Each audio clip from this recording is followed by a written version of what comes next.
The Grand Chronicle of War is written as a history of men, of soldiers, strategists, and statesmen.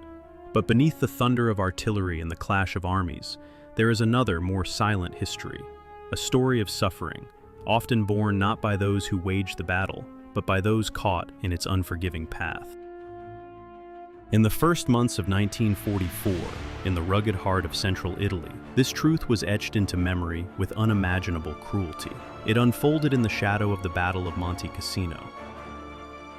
This was the Allied push toward Rome, a desperate crawl up the Italian peninsula to break the spine of Nazi occupation. Monte Cassino was not a single battle, but a grueling campaign of 4 distinct, bloody engagements, fought between January 17th and May 18th. To reach Rome, the Allies had to shatter the formidable German defensive position, known as the Winter Line, anchored in the unforgiving slopes and valleys surrounding the ancient monastery. The fighting was among the most ferocious of the Second World War. When victory was finally achieved, it dealt a staggering blow to the German forces in Italy. The road to Rome was open. On June 5, 1944, just one day before Allied forces stormed the beaches of Normandy, the Italian capital was liberated after 9 agonizing months under Nazi rule. But this moment of triumph, this celebrated chapter in the liberation of Europe, would be forever stained. The victory at Monte Cassino was not enshrined simply as a heroic struggle. It became infamous for the tide of violence unleashed upon the civilian population, a brutality so extreme and so targeted at its women that it earned a name of its own, a name seared into local memory, the Marocchinate. The name was a reference to the perpetrators. Among the Allied victors were units of the French Expeditionary Corps. With its homeland ravaged by years of German occupation, the French Army of 1944 was bolstered by colonial troops. On May 14th, as they broke through the German lines, it was these soldiers who descended upon the towns and villages of the Lazio region. They were the Goumiers, companies of armed, irregular mountain infantry recruited from tribal populations in French Morocco.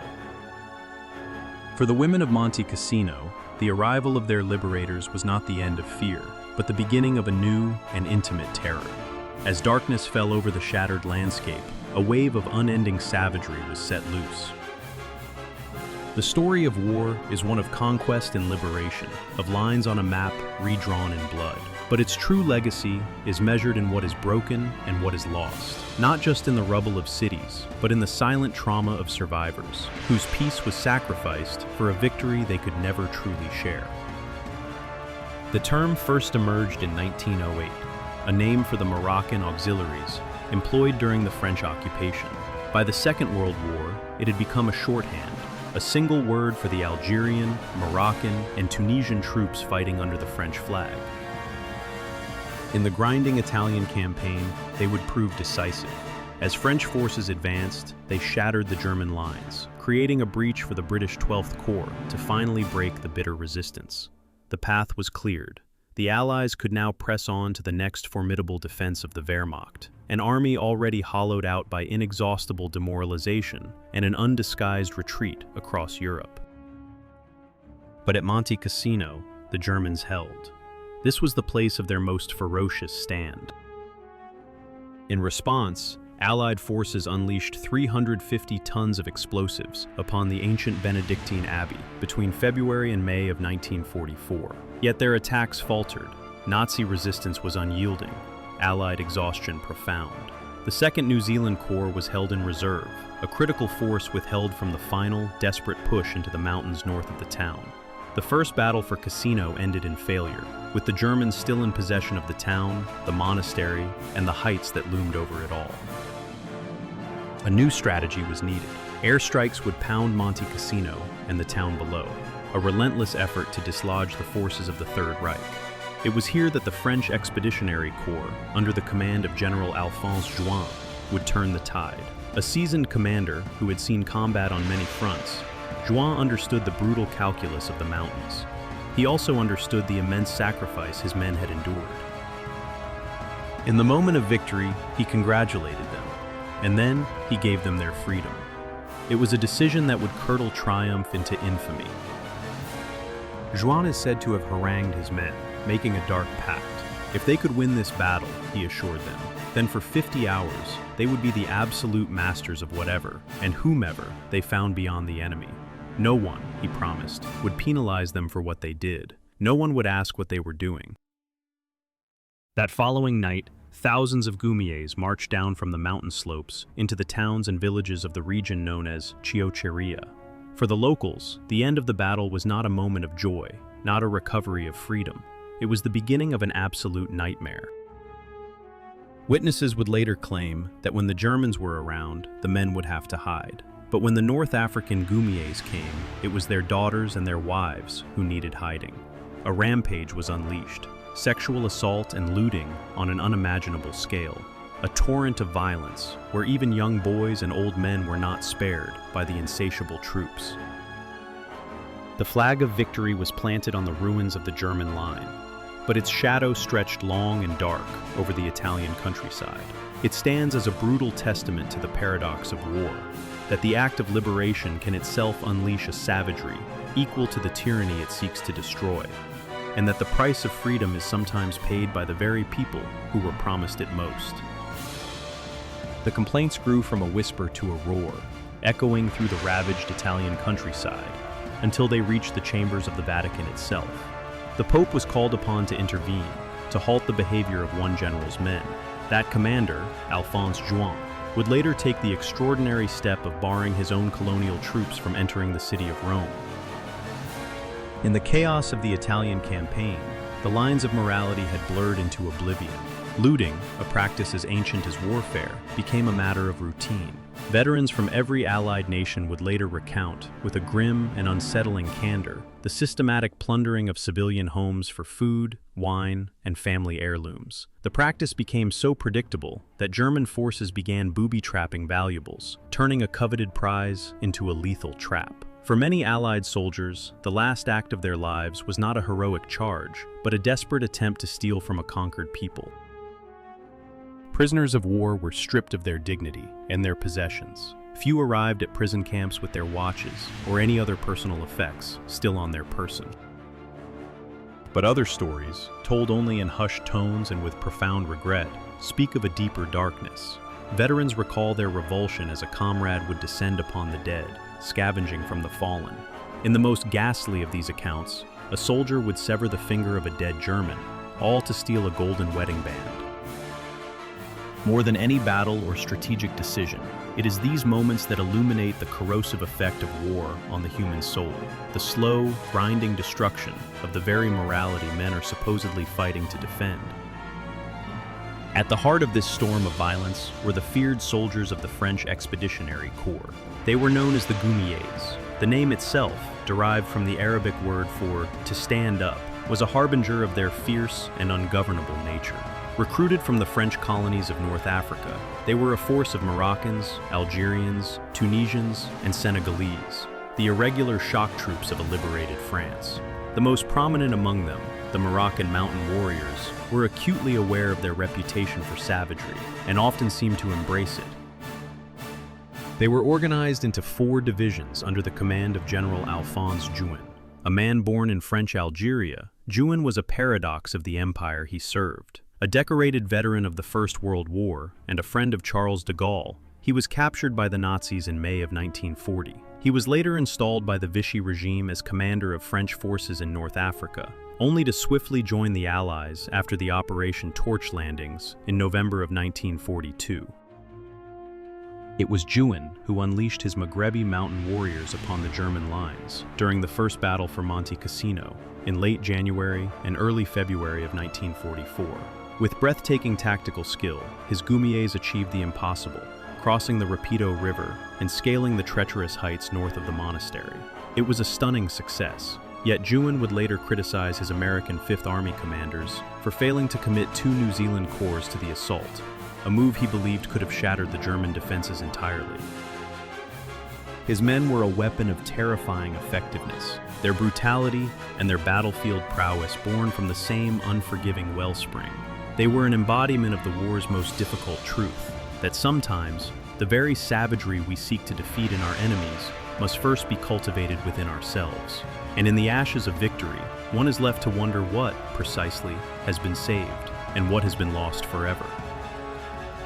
In the rugged expanse of the Liri Valley, a stalemate of mud and blood held the Allied advance in check. This was the Winter Line, a formidable chain of German defenses anchored by the fortress of Monte Cassino. To break it, a different kind of soldier was needed. Under the command of General Alphonse Juin, 4 divisions of the French Expeditionary Corps were moved with lethal precision through the treacherous mountain terrain. This was Operation Diadem, the final, decisive push. They outflanked the German positions, contributing decisively to the breakthrough in mid-May of 1944. For this tactical brilliance, Juin was praised, but his name and the names of his most feared troops would become etched in history for reasons far darker.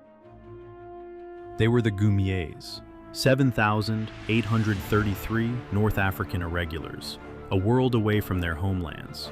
They were a startling sight on the European battlefield, identifiable by their striped woolen jalabas and rope sandals.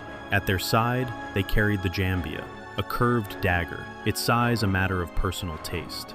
It was a weapon of tradition, and whispered rumors claimed it was used to carve grisly trophies from the ears and noses of the fallen. These mountain warriors proved to be the key. 3 groups, designated the Corps de Montagne, formed the vanguard, attacking through the Urunsi Mountains, where the Third Reich's forces had left their flank. On the 18th of May, 1944, after months of brutal fighting, Cassino was finally captured. The road to Rome was open. Yet, the legacy of this victory would not be one of liberation alone. It would be forever stained by what followed. General Juin is said to have given his Goumiers carte blanche, a reward for their sacrifice, an unspoken permission for 50 hours of freedom. In that moment, a wave of unrestrained violence was unleashed upon the very civilians they had just freed. The soldiers became predators. A terrifying revenge was exacted upon every inhabitant in the surrounding area, regardless of age or gender. Homes were broken into, ransacked for anything of value. Those who resisted met fates worse than theft. It was a maelstrom of sadistic cruelty, a descent into animalistic rage. All of this occurred under the watch of the French command. The motivation for this bloody horror, it is alleged, came from the top, sanctioned by the complicit silence of the ultimate military authority, General Charles de Gaulle. He had the power to stop the madness, but the historical record shows he chose not to intervene. The victory at Monte Cassino was a masterpiece of mountain warfare, a pivotal moment in the Italian campaign. But war's ledger is always written in double entry. For every line of battlefield glory, there is another, written in the tears of the innocent, a permanent and haunting record of the price of liberation, and the chilling truth that sometimes the victor's shadow is the darkest of all. The German command knew. In the unforgiving terrain of the Italian mountains, they understood that only one force could truly master the jagged peaks and shadowed valleys, the Moroccan mountain troops, and they were not wrong. So certain were they of the coming storm, the Germans offered a strange mercy, delivered from the skies by the very enemy occupying the land. Leaflets fluttered down, carrying a stark warning to the civilian population, inciting them to flee that same May. But terror does not always compel. For many, the warning from an enemy was a trick, a whisper on the wind not to be trusted. They would not abandon their homes. The only ones to find true sanctuary were the children. Evacuated by the fascist Republican National Guard, they were sent to colonies near Rimini, their innocence spared from the unfolding nightmare.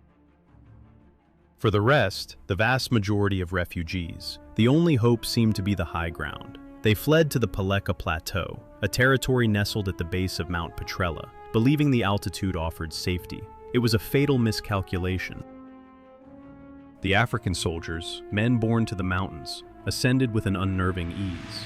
They reached the hidden refugees, and there, in the supposed sanctuary of the plateau, unleashed a fury equal to, and often worse than, anything seen in the valleys below.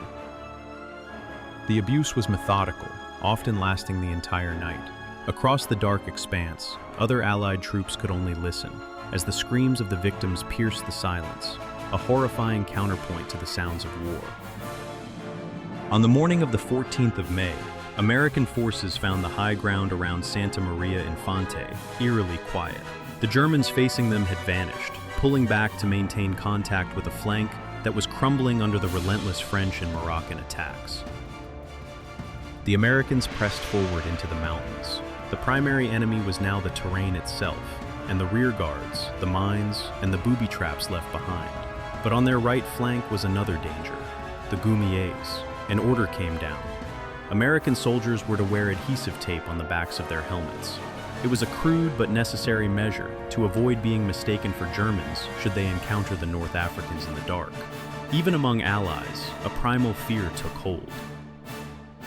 According to those who were there, that a suppressed rage was unleashed upon the helpless. Len Zajabas, an American machine gunner attached to a unit of Goumiers, remembered reaching the town of Spino. Firing and screaming echoed from the village streets. They knew the German troops were gone. A fellow American turned to him. "I think they're attacking those women," he said. One of the sergeants asked if they should intervene. The reply was cold and absolute. They were to await orders. And so they waited, as the screams of women tore through the fabric of the night, a sound that would haunt them for the rest of their lives. Elsewhere, another American unit came upon a sight of singular horror. They found a local preacher, his body broken and horribly abused. He had been seared through. In the brutal arithmetic of war, liberation and devastation are often written on the same line. A victory is declared, a line on the map is redrawn, but the human cost is tallied in shadows and whispers.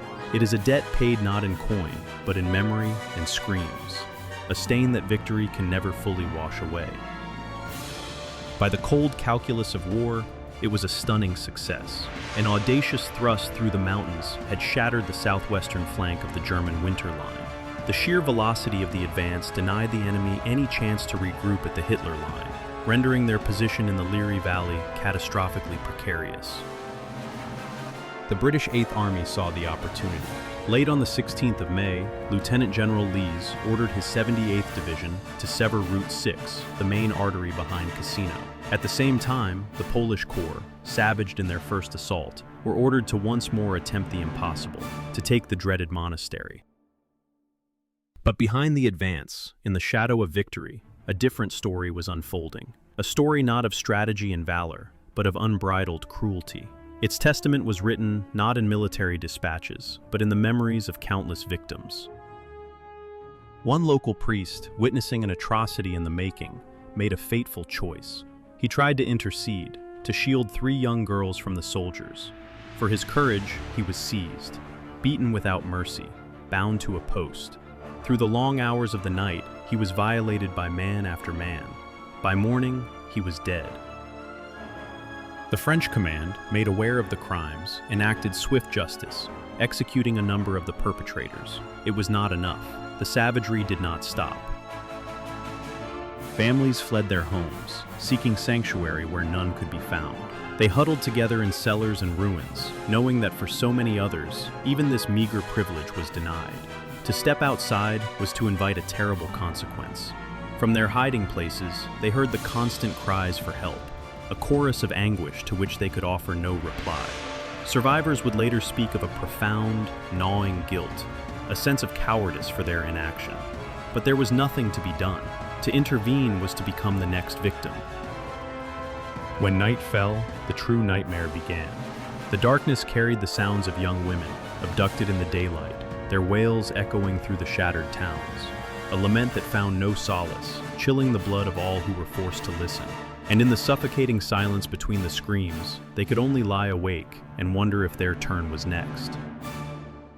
Most who endured those nights are now gone, but the story remains, passed from one generation to the next, a whispered inheritance of horror, giving veracity to one of the war's darkest chapters. These are wounds that time has not healed. For those who suffered, and for those who carry their stories, not a single moment can be forgotten. It is a stark reminder that the official histories of war, written in the ink of strategy and victory, are often silent on the truest, most human cost, a price paid in blood and memory, long after the guns have fallen silent. A silence descended, but it was not the silence of peace. It was the silence of complicity, a void where desperate cries had been, and were now ignored. In the wake of battle, the name Monte Cassino would no longer stand for a strategic victory, but for a new synonym of horror.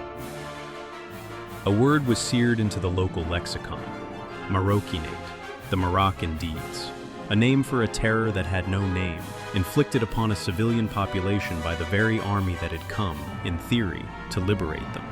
They were to be freed from the brutal grip of fascism, from the Axis powers of Mussolini and Hitler. Instead, for these Italian villagers, one nightmare was merely replaced by another. The French expeditionary force on the peninsula numbered 130,000 men.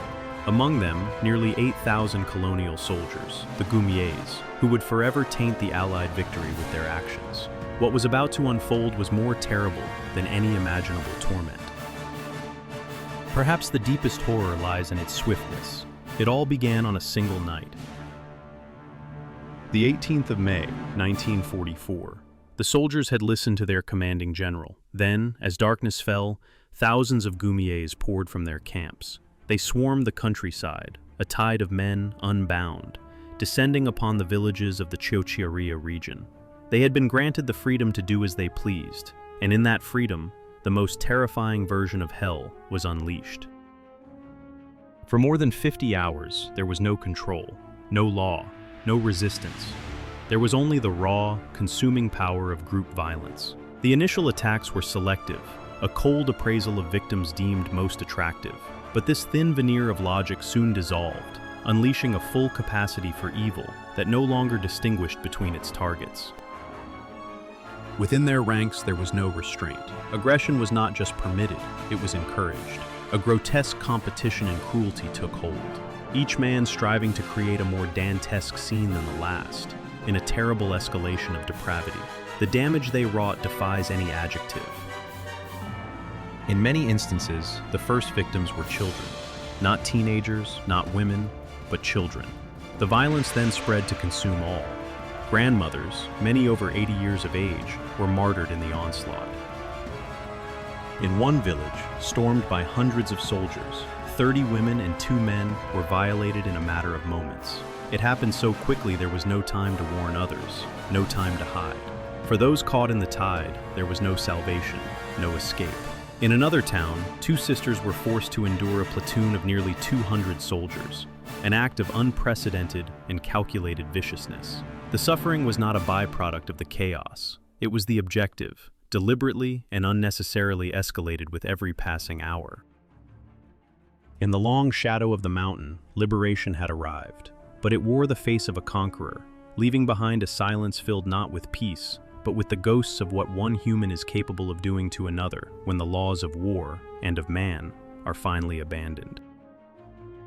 In the folds of history, some truths lie buried, too terrible for the light of day.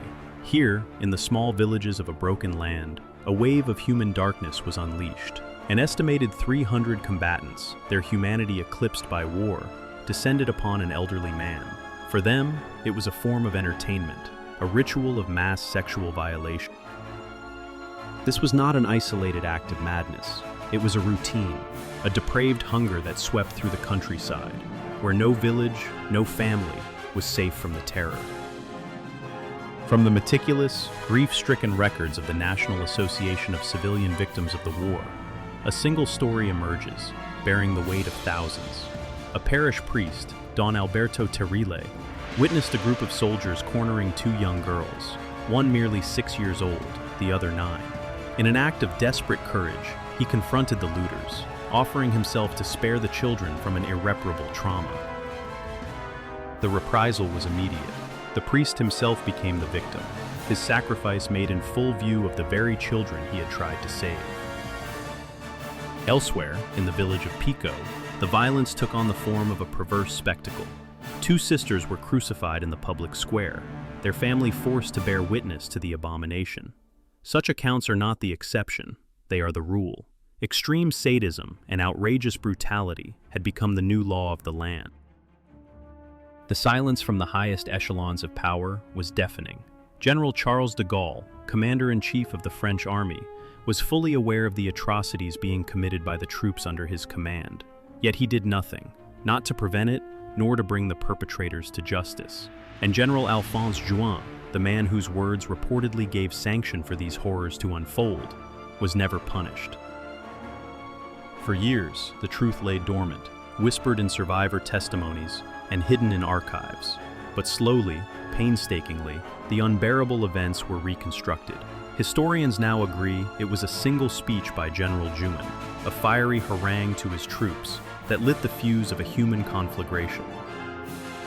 Hearing the words of their superior, soldiers gave way to unrestrained savagery.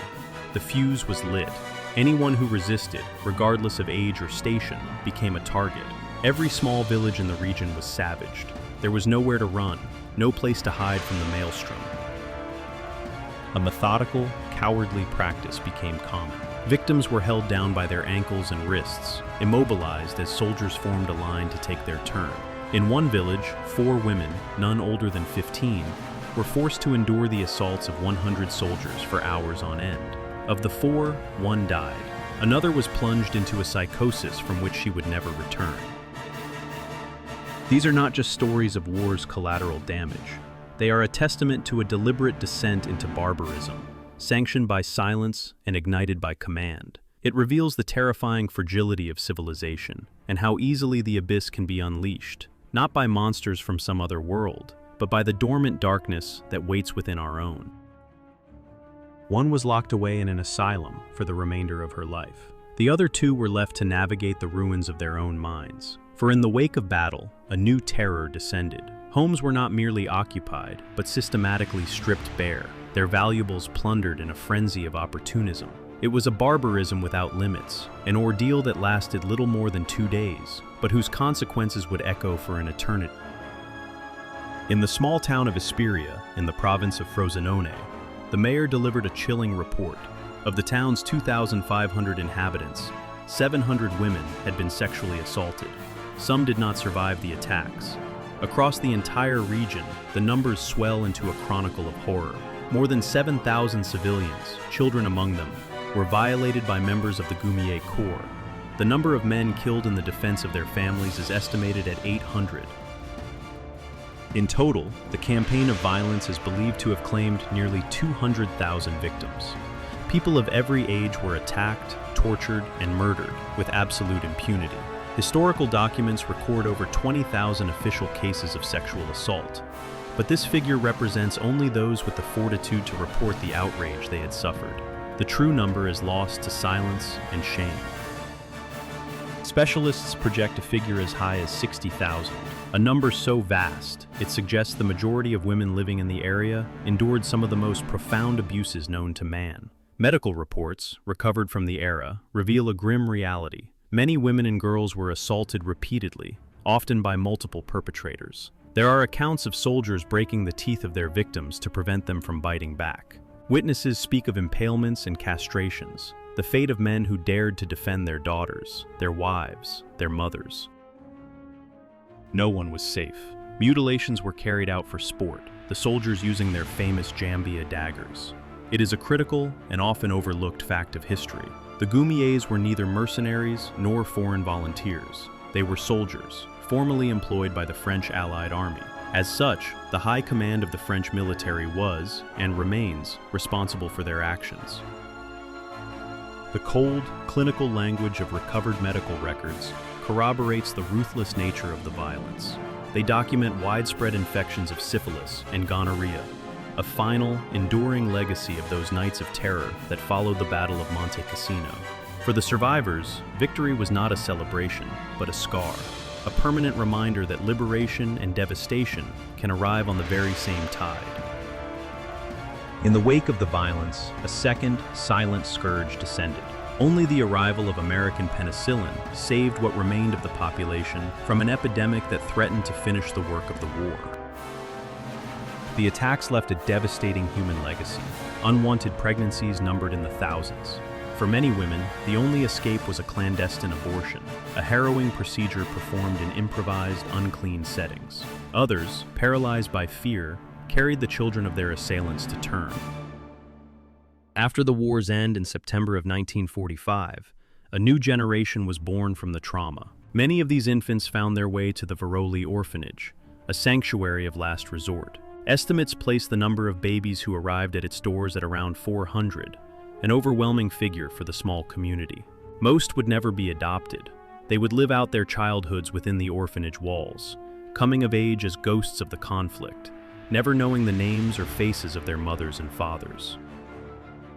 For decades, a convenient fiction took hold, one carefully cultivated by Allied propaganda. It was a narrative that placed the blame squarely on colonial soldiers, but archival documents tell a different, more complex story. White Frenchmen had also participated in the outrageous violence. Native French nationals accounted for approximately 40% of the fighting force, making it impossible to attribute the atrocities to African soldiers alone. This was never an ethnic issue. It was one of the darkest chapters in the midst of the most brutal military operation of the 20th century. When General Juin authorized his men to do as they pleased without fear of reprisal, he was not speaking to a segment of his army. He was speaking to them all. Historically, the French state has sought to evade responsibility. When the issue has been raised, the official position has been to frame the events as the misconduct of a rogue element, not a generalized horror sanctioned from above. It is a deeply racist and discriminatory discourse, one that conveniently ignores the fact that it was General Juin himself, a man of European blood, who unleashed his troops upon the civilian population. A British record from the period is unequivocal. It details how French soldiers, with no connection to Morocco or North Africa, were responsible for countless sexual attacks on women, both young and old. These were not crimes committed in the shadows. They happened in public, in the middle of the streets, a calculated act to inflict the maximum possible humiliation and ensure the perpetrators could be seen. The same report describes the systematic sodomization of hundreds of prisoners and the castration of men considered to be leaders in their communities. In the Grand Chronicle of War, some atrocities are not merely footnotes, but deep, unhealed wounds. Wounds that fester in the silence of nations and in the forgotten histories of lives irrevocably broken. In the mountain villages of central Italy, a chilling record of official indifference was being written. It was a story of complicity, of commanders who looked away, of a silence that sanctioned an appalling act of mass violence. Secret military reports, buried for decades, provide a harrowing account of one of the war's darkest episodes. Within their pages, the methodology of the aggressors is detailed with cold precision. If a door was locked, it was broken down. Anyone found inside was knocked unconscious with the butt of a rifle, then dragged into the open. There, they were violated in full view of their families, under the horrified gaze of any who dared to pass by. The reports paint a devastating picture. In the villages of Patrick, Pofi, Isoleta, Supino, and Marolo, it was recorded that every single woman was subjected to this brutality.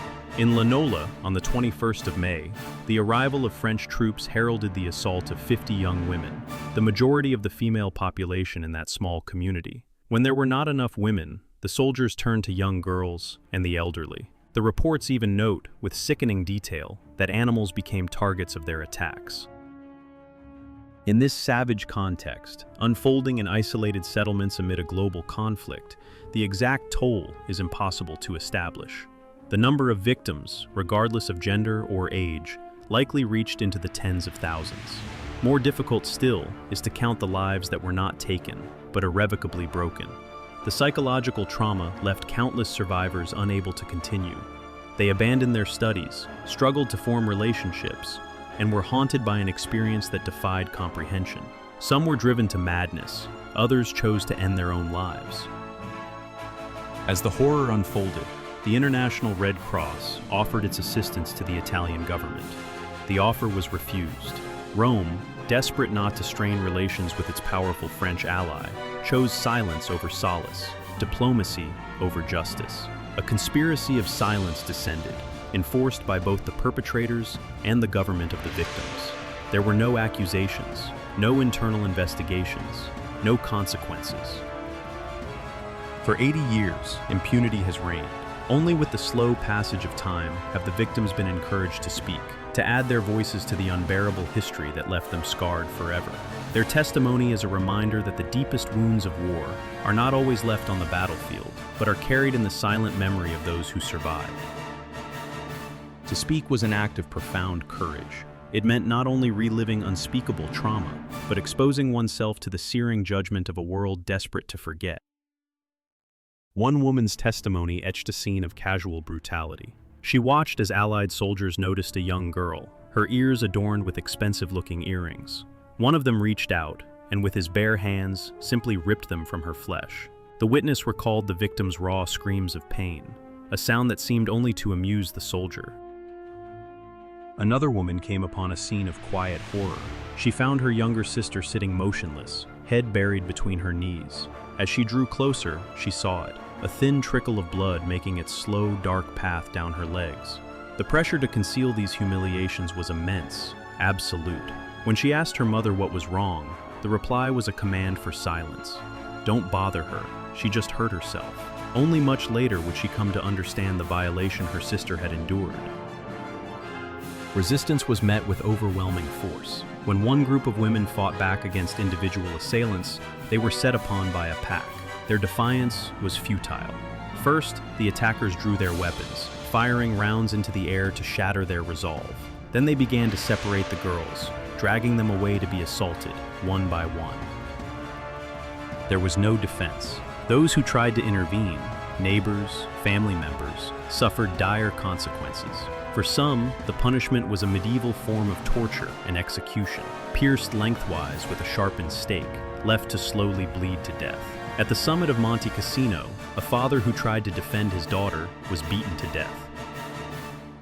The accounts of cold-bloodedness are chilling, and they are countless. A witness tells of one soldier entering her house, while another stood guard outside. When a father emerged to ask what was happening, the soldier outside answered with a single, point-blank shot. He died where he stood.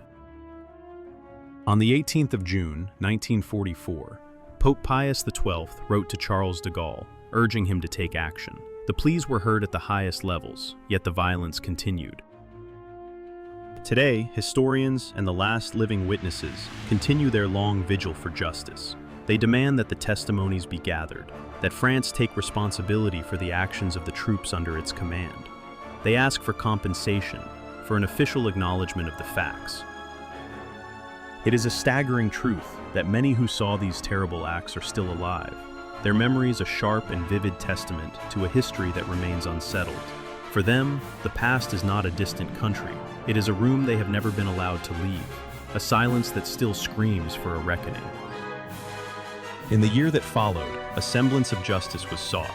French courts indicted 300 Moroccan soldiers for the atrocities committed on Italian soil, but the verdict fell far short of the hopes of an outraged world.